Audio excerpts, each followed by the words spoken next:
दिल्ली के बादशाह शाह आलम के समय तक अंग्रेज अपने को बादशाह की प्रजा कहा करते थे। गवर्नर जनरल की मोहर पर भी दिल्ली सम्राट का विशेष सेवक शब्द लिखे रहते थे। जब भी कोई अंग्रेज अफसर, चाहे वो गवर्नर जनरल ही क्यों ना हो, शाह आलम के दरबार में जाता था तो अदब के साथ खड़ा होता था और उन्हें भेंट देता था।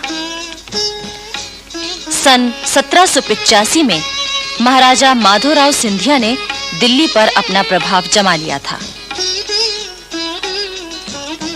मुगल सम्राट के सारे अधिकार माधोराव सिंधिया के पास आ गए थे और इसके बदले शाह आलम को केवल 6 लाख रुपया सालाना दिए जाने लगे। शाह आलम सिंधिया परिवार के व्यवहार से कितना खुश था, इसका परिचय सम्राट की एक कविता से मिलता है, जिसका अर्थ है, माधो जी सिंधिया जो मेरे जिगर का टुकड़ा और मेरा बेटा है, मेरे दुखों को दूर करने में लगा हुआ है।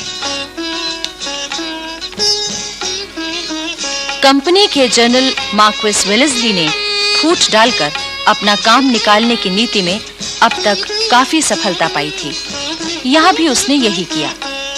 मुगल बादशाह शाह आलम को उसने मराठों के खिलाफ भड़काया और इस तरह दिल्ली मराठों से खाली हो गई। दिल्ली पर कंपनी की सेना का अधिकार हो गया। बादशाह शाह आलम के खर्च के लिए 12 लाख रुपए सालाना दिए जाने लगे।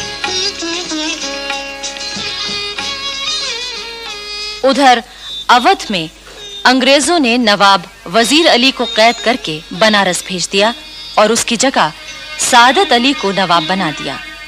सादत अली और अंग्रेजों के बीच चिरस्थायी दोस्ती की संधि लिखी गई, लेकिन जल्दी ही अंग्रेजों का दबाव बढ़ने लगा।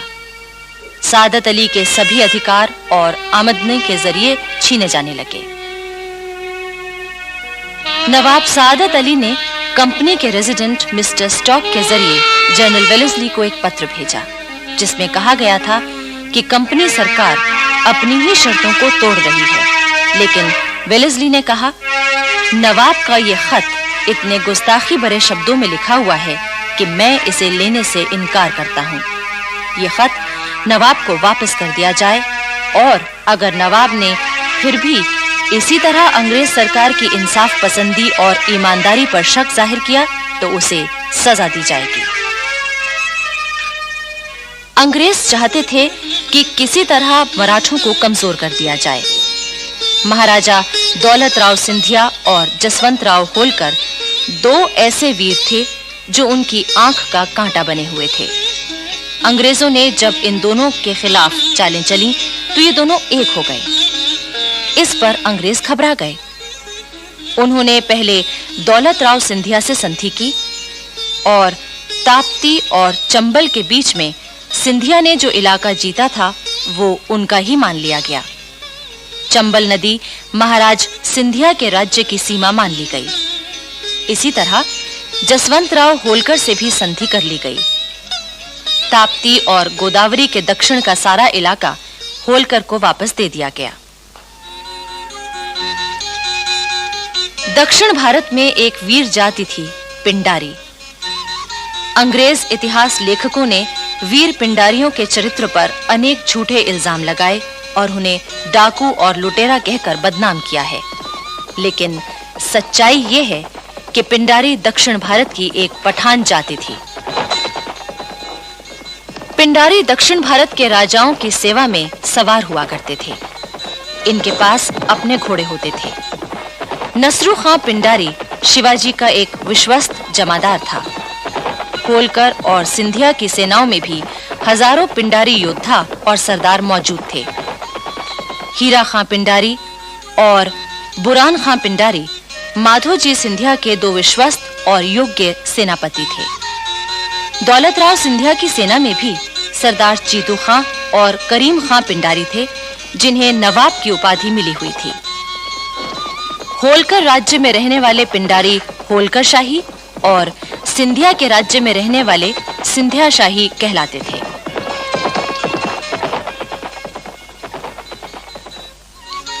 लॉर्ड हेस्टिंग्स ने मराठों की ताकत को कम करने के लिए पिंडारियों को नष्ट करने का निर्णय लिया।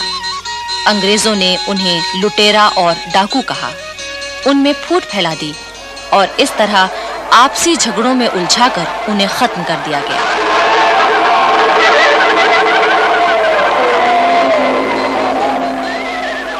दिल्ली में शाह आलम की मृत्यु के बाद उसका बेटा अकबर शाह गद्दी पर बैठा, पर जैसी कि अंग्रेजों की नीति थी, उन्होंने उससे जो वादे किए थे उन्हें पूरा करने से वे मुकर गए।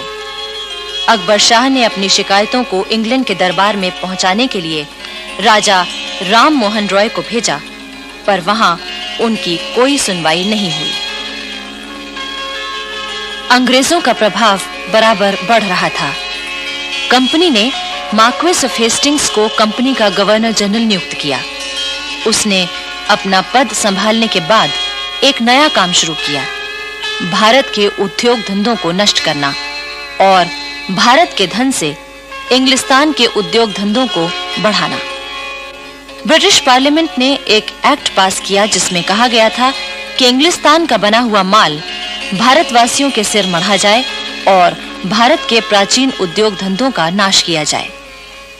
भारत की भयंकर दरिद्रता और गरीबी की कहानी यहीं से शुरू होती है।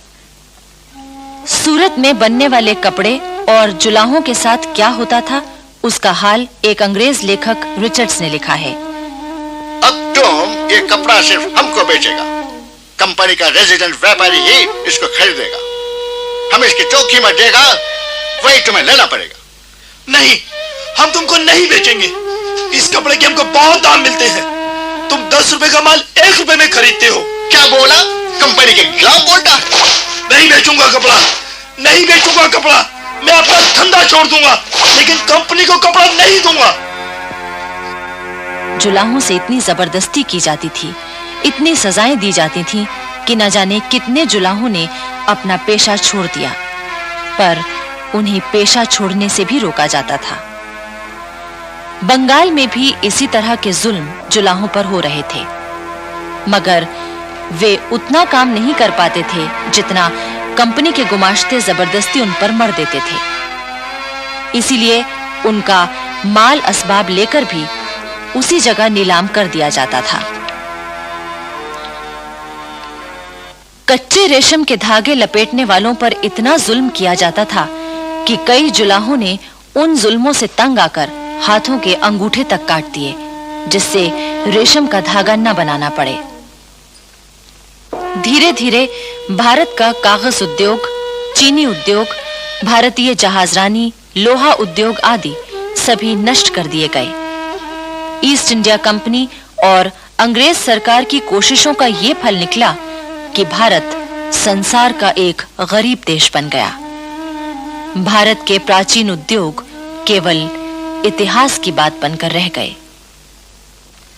लॉर्ड हेस्टिंग्स ने जहां भारत के उद्योग नष्ट किए, दौलत को लूटा, वहीं ब्रिटिश साम्राज्य बढ़ाने की उसकी भूख भी बराबर बढ़ रही थी। वो मराठों की ताकत को खत्म करने के लिए आगे बढ़ा। उस समय पूना में बाजीराव पेशवा का शासन था। अंग्रेजों ने दोस्ती के नाम पर उससे धोखा किया और युद्ध का बहाना ढूंढने लगे। 30 अक्टूबर 1817 को अंग्रेजों की सेना ने पूना के पास डेरा डाल दिया। मराठों ने समझ लिया था कि अंग्रेज अब तक दोस्ती की जो बातें कर रहे थे वे सब झूठ थीं। वे तो युद्ध ही करना चाहते हैं। बापू गोखले पेशवा की सेना के प्रधान सेनापति थे। वे एक अत्यंत देशभक्त, युद्ध कुशल और वीर सेनापति थे। 5 नवंबर 1817 को खड़की के पास मराठों और अंग्रेजों की सेनाओं के बीच युद्ध शुरू हुआ, लेकिन बालाजी पंतनाथ और यशवंतराव घोरपड़े जैसे विश्वासघातियों के सामने बापू गोखले की सेना कहां टिकने वाली थी।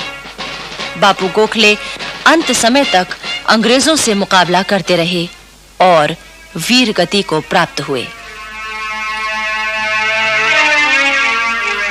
अंग्रेज जानते थे कि मराठे सरदार इतनी जल्दी पेशवा के शासन का अंत नहीं होने देंगे। इसलिए उन्होंने बाजीराव के खिलाफ एक और चाल चली। सतारा के नाबालिग राजा प्रताप सिंह की मां को उन्होंने वादा किया कि पूरे मराठा साम्राज्य के वास्तविक अधिकारी के रूप में उसने ऐलान जारी कर दिया। सुनो सुनो सुनो, शिवाजी महाराज के वंशज सतारा के राजा प्रताप सिंह का ऐलान सुनो। अंग्रेज हमारा दोस्त है। बाजीराव पेशवा से कोई किसी तरह का संबंध ना रखे। हर आम और खास का फर्ज है कि इस लड़ाई में वो अंग्रेजों की मदद करे।